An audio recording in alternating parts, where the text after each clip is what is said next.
Keepin' It Real with Russ on CBS 17 Plus. Hey everybody, Russ Bowen here with CBS 17 News and CBS 17 Plus. Hey look, we know it's a complicated time out there. There's a lot of confusion. There's a lot of head scratching when it comes to decision making for you and your family, for industry and business. A lot of unknowns in the future, which makes it hard to make very, very big decisions. No question about it. And no exception is the real estate market in Central North Carolina. It's very interesting where it sits today. There are a lot of variables that are all coming into play at a time when sometimes not all those variables are there, which makes it even more complicated. So we're going to try to uncomplicate that the best we can. We're going to keep it real, as in no spin. Keeping it real, like as in, yes, I know it might sound cheesy, but as in real estate. All right, so to help me get all of this good stuff figured out, I got a new guy here, my friend, Sean Smith, and he's going to join me if I can figure out where to click this thing. Obviously I'm new to this podcast thing, so bear with me for any technical mess, because that's kind of like my middle name sometimes without help. Hey, Sean, thanks so much for being with us. Hey, good morning, Russ. Thank you for having me. So I want you to kind of, you're a real estate broker. You've been doing this for a couple of decades. Tell us a little bit about, who you are, what you do, what your specialty is. Yeah, thanks, Russ. I've been a licensed real estate agent for about 23 years. Started out my career in Florida, working with builders, eventually moved up here during the recession back in 2008. Eventually got into a bit of acquisition and development and moved out on my own back in 2017 and have been a private firm owner for the last 8 years and have about 24 agents at the moment. So let's talk about last week, which, this would be a couple of weeks ago if somebody's watching this in a few weeks. The as anticipated, the prime interest rate went down by 0.25%. That's not a lot, really, when in the grand scheme of things, when you look at where it sits right now. And a lot of analysts, economists, folks who work the market say they expect at least another quarter and then another quarter. So maybe by the end of the year, we're down 0.75%. Yeah. Is that going to be enough? Where do we need to be for people to feel like, hey, I think I can pull the trigger and actually start making serious decisions about buying? Right. I mean, last week's action from the Fed with the quarter-point drop, really unfortunately had a adverse effect on mortgage rates. The week leading up to that, we were seeing federally backed mortgages, VA, FHA, below 6%. And honestly, I think we were feeling a bit of a pickup in the market, a little bit more market activity. And I'd actually say last week's action kind of slowed things down. I think a lot of our lenders had pre-forecasted the drop into their rates, and that's why we were seeing really good rates the week before. But unfortunately, as soon as it actually happened, I think investors, ran to mortgage-backed securities, and we saw the opposite happen with mortgage rates. And so mortgage rates today are back up to about 6.35%, on average. And, so we didn't really see the drop that we need. I think, a couple additional basis point drops, coming into the end of the year could certainly help us. I feel we really need to see the market at 5 to 5.5% for it to really, kind of move out of the gridlock situation it's in today. Well, that's a good point, because some of the folks have 3%, 4%, less than 5% interest rates who currently own and pay a mortgage. Yeah. They'd like to move, maybe even downsize, but there are a couple of variables in place. Number one, they can't get what they could have gotten because people, will have to pay more than they would have paid before. Mm-hmm. And they can't afford it because they'll end up paying the same mortgage or more for less square footage. Is that kind of true? For less house, absolutely. It's a difficult time because, the sellers have reasons to not be motivated, which you were just covering some of those. And then the buyers have a reason for hesitancy. And we really need the cost of lending to come down on both sides, for the market to really loosen back up.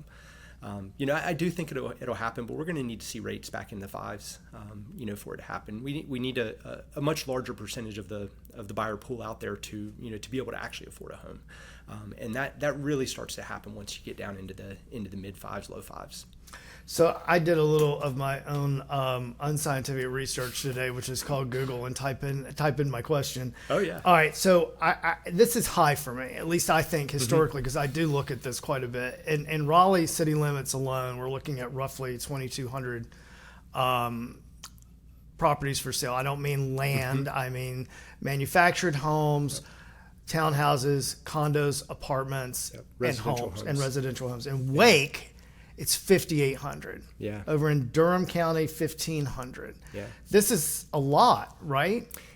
I mean, compared to what we were a couple of years ago, post-COVID, when everybody was buying everything. Yes, comparative to a couple of years ago when we were, sub 1 month of supply in the marketplace, that was a really wild time, and honestly, not a healthy time in the marketplace at all. And that's the time when we were seeing, huge due diligence fees and multiple offers and $100,000 over asking price, and just a really unsustainable, kind of climate for real estate.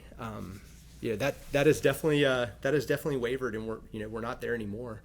I'm very confident that things will turn back around, and we'll be right back to a healthier market. But right now at 3.5, roughly holding about 3.5 months of supply. Really they say a healthy market is about 6 months, 5 to 6 months. And so we're really still below what a healthy market should be. So inventory hasn't come back the way it should, but I do think sellers will be more motivated once money's a little bit less expensive.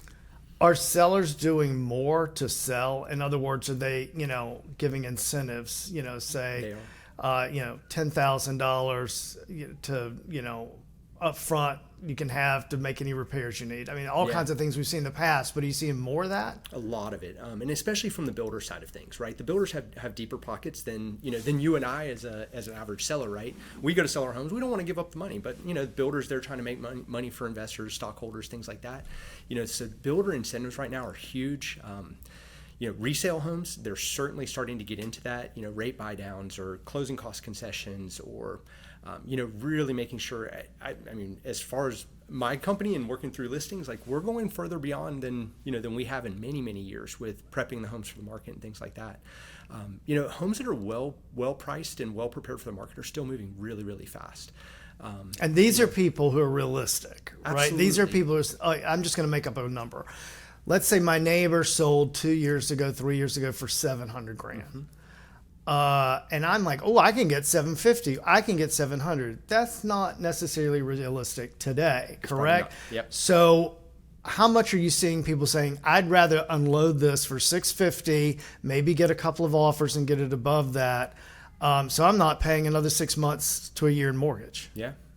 I mean, it's certainly happening, but I mean, honestly, the seller side of the market is really contingent upon must move, right, situations, and it's relocations, jobs, school changes, things like that, divorces, deaths in the family, stuff like that. That's really what's still driving the market today.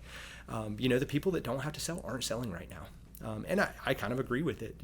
I've met with a lot of people over the last couple months who want to sell their homes, but also understand that if they just wait a little while, things are probably going to improve. And so, I have a whole handful of people that, within my firm that I know are sitting out there just waiting on things to improve, to put those homes on the market. So there's a surplus of inventory that I think will hit the market as soon as money's a little bit cheaper. So you bring up employment or unemployment, I'll bring it to that, right? Yeah. The national unemployment rate, 4.1. North Carolina hits a 13 month, actually it's August to August, yep, of 3.7%, which is pretty good. Yeah. But it's even better in Wake County, Orange County, Durham County. I think we're seeing the consistency here that we're seeing nationally, where it's a little stagnant, the job market. Like, if people are leaving, they're not necessarily filling those jobs yet. People are afraid to leave because they know how hard it has been for their friends to find a job, but they're not any real huge layoffs, yep, minus some of those sectors, which we can talk about another time, that are unique to Central North Carolina, like anything that has to do with medical research, which is a whole separate category. Yeah. Different animal. How much of that is an impact, do you think, comparing us to other parts of the state that does have high unemployment? Right.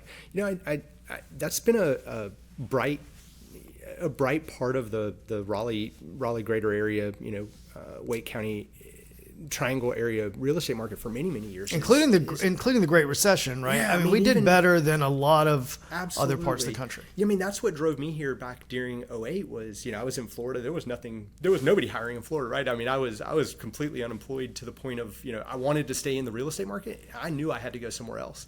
And so, I came here, and I think, we're still seeing that same kind of thing happening again. A lot of our larger markets like Austin and Las Vegas and, parts of Southern California and whatnot are declining, significantly. We're seeing 25-30%, depreciation in values that we once had just a couple years ago. And we're not seeing that here. Our appreciation has certainly flattened. From what it was, it's not as rampant as it was during 2021 and 2022. But we're still on a upward trend with real estate, and overall things are still going good. And I think the real result, or the real base of that, is such a strong employment market here.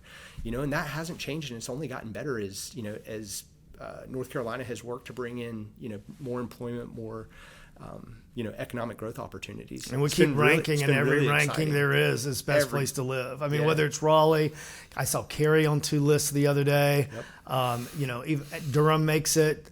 We see Fayetteville make it when it comes to affordability. Comparing apples to apples. Yeah. We do pretty well. Yeah, and in the big picture, comparative to a lot of our other markets around the country, we're still considered affordable, which is kind of hard if you're here living it and you're trying to afford a home. That's hard to accept. But when you realize the prices that people are paying in some other markets, you really start to appreciate what we have here. I want to know what's going on with the cash buyer. Are they still out there? They are, and they're in big force. I would say we're seeing more cash buyers today than ever before. Really? Yeah. Where are they coming? Are they local, or are they coming from Cali, where they're selling, or Chicago, where they're selling their property even at 25% less than they could have gotten a couple of years ago? Absolutely. They still have a lot of cash. Absolutely. And that's the thing is, real estate has been good to a lot of people over the last few years, and we're seeing a lot of that money turn over and just being reinvested back into the marketplace. And so it's exactly what you're saying. People coming from other markets, or they've realized the appreciation here, from homes that they bought 10, 15 years ago, and, they're flush with cash now and willing to reinvest it into the market again. A lot of people are waiting for anything at all when it comes to refinance too, right? Right. I mean, even if they were paying 9%, it's going to take a while to regain what it's going to cost to refinance. Where do you see that the rate needs to get for people to say, hey, let's refinance this house? I mean, your refinance markets, even in the last month, have picked up in a huge way. All of my mortgage broker friends and associates, have been doing a significantly larger number of refinances in the last couple months than what they were before. I think as a few weeks ago, especially as we started to see, the interest rates come down a bit. I mean, you could get into a refinance, at 5 to 5.25% on a 30-year, and that's pretty reasonable when you signed up 2 years ago for 7.5%. And so it starts to actually make sense to refinance now. Are you seeing? And I'm hoping over the remainder of the year that we'll continue to see the refinance market pick up a little bit more. Are you seeing folks who do get a mortgage pay more money down, 15, 20%, even more than 20%? Yeah, especially now that money's more expensive. I think it's more important for people to have that initial money down. We have some amazing programs out there, Coastal Federal Credit Union, 0% down. There's, all kinds of FHA 3.5% down. But I do feel in the last couple of years, people have been really a lot more diligent about having cash in pocket to make these purchases. And it really is. They're having to offset that monthly a little bit more. Yeah, I'm going to bring up a group of people that are very different than mine, right? Okay, so I'm Gen X. Yep. We were terrible at saving money when we were young. Yeah. This new group, the Gen Zs and the millennials, are far better at saving money. They really are. So are you seeing that group of folks who decide to buy or get in, let's say they're going to buy their first time condo or whatever it is, have more money than some of the folks who, a couple of years ago had? Yeah, shocking. I am constantly impressed with the young people today that are getting into the housing market because they are so much more prepared than buyers in the past. They have large down payments. They have great income. They have really prepared themselves. They've lived with their parents and they're 30. Yeah. To save the money. And that's exactly it. Yeah. They started saving it at 21 to make a purchase at 26 or 28. They have really been a lot more diligent than exactly what you're saying, like our generations, right? I was born in 1980, so I'm 45 or so, but it's incredible to see these young people and how diligent they're being. Really, really impressive. Let's take a quick break. Yeah. I'm going to figure out which button to pick, so that, excuse me for looking down. But No worries. Sean, I want to talk about what's out there and people are actually buying when we come back. Okay, sounds good. Great. Keeping it real with Russ on CBS 17 Plus. Hey everybody, Russ Bowen back here with Keeping It Real, and my friend Sean here, and we're continuing to keep it real about what's out there. You can scroll, you see a plethora of types of properties that are available, from square footage to age to new construction, all of these sorts of things. But what's actually moving? It's interesting. Anything affordable these days is moving. Back up. What's affordable? Relatively speaking, for let's say the Research Triangle Park or the RTP area, right. The Triangle area. And everybody has a different, definition of what affordable housing is, and I wouldn't want to get into an argument with anybody about what that is, but I would say in this market, really, your sub 350 price points, maybe 375. Anything below that, I would say, is considered on the affordable side in this market. So what can you buy for that? I mean, you can still get a pretty nice home, especially if you're open to going into condos or townhomes, some type of attached living style. I mean, you have a lot of options. There's a lot of new construction in that price point, especially if you're willing to go, a little bit further out. Johnston County, for instance, Absolutely. is a place that a lot of people are commuting from right now. Yeah, Johnston County, Knightdale, Wendell, Zebulon, Pittsboro, Garner, Pittsboro. Pittsboro is becoming very expensive. It is. I remember the day when there was a lot of Chatham fields there. Chatham Park and the Disney neighborhood, and and everything else that's going on out there. Chatham's becoming very, very expensive, but there's still housing out there. That's the part that I see that's moving the most. And then the other side of the market that's moving very, still very aggressively is the very high end side of the market. I would say if we're seeing a lull, it's in that kind of mid market range. That 550 to $1 million is a little slow right now. Above $1 million tends to move very quickly. We have seen that slow down a little bit here recently, but are those cash buyers? A lot of those mostly. A lot of those are cash buyers, or they're putting down really, really big deposits, and they know what they want. There's no compromise. It's they're going to put the money down to get what they want. But that portion of the market, the luxury market, is still moving very, very well, and the low end market, the mid market, is where we're seeing the biggest lull. If you look at days on market are a little bit better, a little bit higher in that mid market segment, versus as you get down in below 350, your average is like 11 days on the market. It's still really, really low. With the overall average for Triangle MLS today is like 28 days. Are townhouses and condos selling? It seems like condos slowed down for a bit. I think condos and townhomes have slowed down a little bit, especially because we saw a large influx of development in the last couple of years, especially towards townhomes and condos. And those typically come with HOA fees. Bigger HOA fees. And the condos could be even high, are typically higher than townhomes. Absolutely. Yeah. But there has been a big influx of, that type of development. And one of the big driving factors of that is we had a lot of zoning changes that allowed, higher density to be built in areas where previously that higher density wasn't allowed. And so we've seen a bit of an influx into the marketplace. We have more townhomes available today than we've ever had before. But I think the market will continue to absorb it, and I think as money becomes less expensive, we'll move through that inventory just like everything else. Are people tending to be more interested in new construction, whether it's townhomes, condos, or stick homes, from the ground up, than they are a property that's 15, 20 years old? Yeah. I think new construction right now is probably more attractive than it's been in the last 10 to 12 years. You can actually get into new construction for less expensive than resale in most cases, especially with the builder incentives.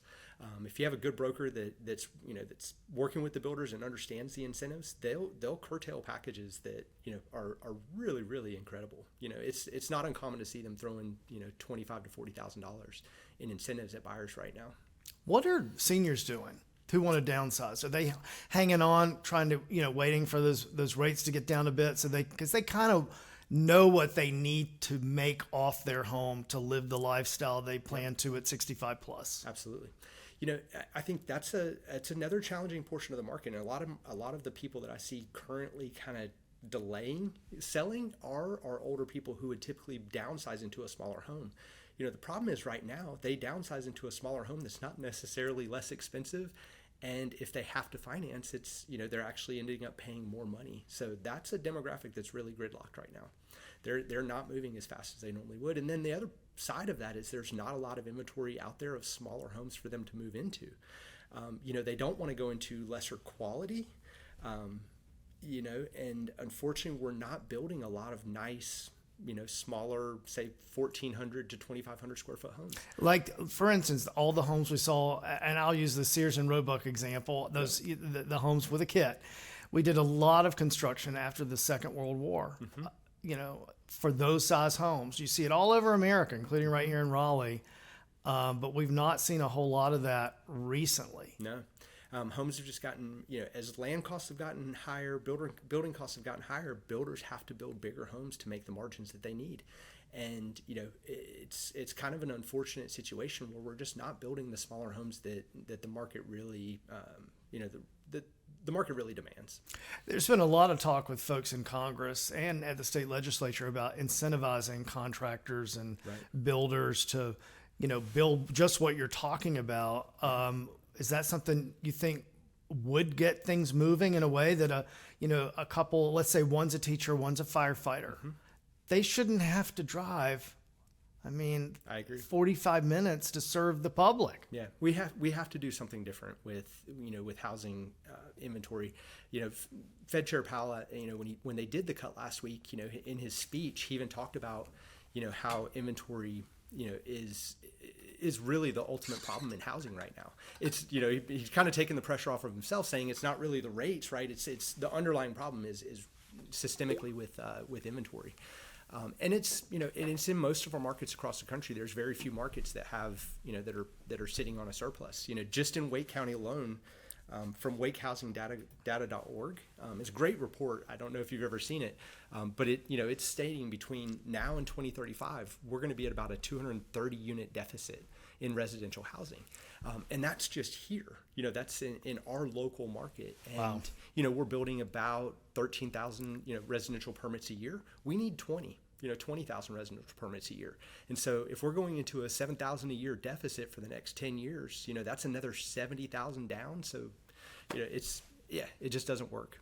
We really need to start building a lot more homes. We need to get, some zoning reforms made, and then we need to get our municipalities out of the way to allow builders to build a lot faster. We just need to rethink. We need to rethink how we're building homes, and then also just how we're processing it through the zoning and municipal side of things as well. We got about 3 minutes left. I want to get to some big news. Just full disclosure, we're taping this, and we're taping it on the first day of spring, the 22nd of September.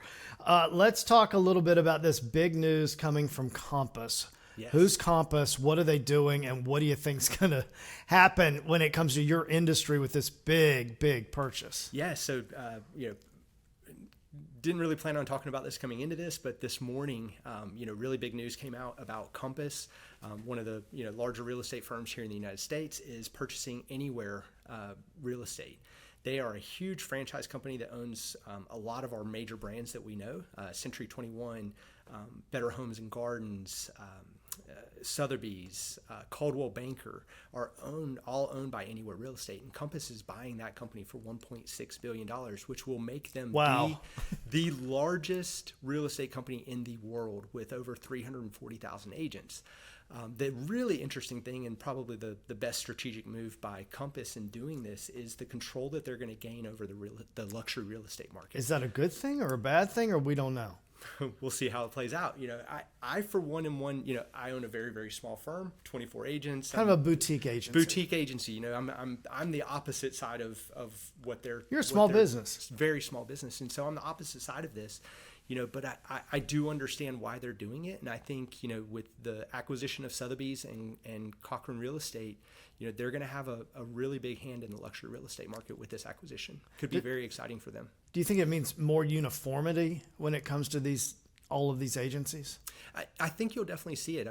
With one company having their hand in so many different firms, I think you'll definitely see some consistency start to roll out. But this is one of the biggest moves we've seen in the overall real estate market in the last few years. There's selling points for you too, though, for something like this. In terms of, it's like a class student ratio, right? Yes. How many clients you have per agent, more time to spend with them, perhaps. Yeah. And on the small firm side of things, we obviously sell against this, right? The local, the personal, and all of that. But both business models have their space. And if one's doing well, another does well, and everybody starts doing well. Absolutely. Yeah, for sure. Sean, I hope you'll come back because this has been so fascinating and so enlightening. I'd love to. We're going to try to do this, a couple of times, like once a month at least. Yeah. So thanks, and I have a lot of questions we didn't get to. And the way the world is changing day by day, I'll probably have many more when I see you again. I'm sure. But absolutely. It's most appreciated. So wonderful. Thank you for having me. Oh, absolutely. And now I'm going to try to go back over here, and be just the idiot who can't figure out how to run this. Here we go. I clicked the button. Sometimes I can't do two things at one time. Listen, this is the first episode of what we hope is going to be many to come of Keeping It Real on CBS 17 Plus. Great to see you guys. Hope you enjoy it, and we'll see you later. Keeping It Real with Russ on CBS 17 Plus.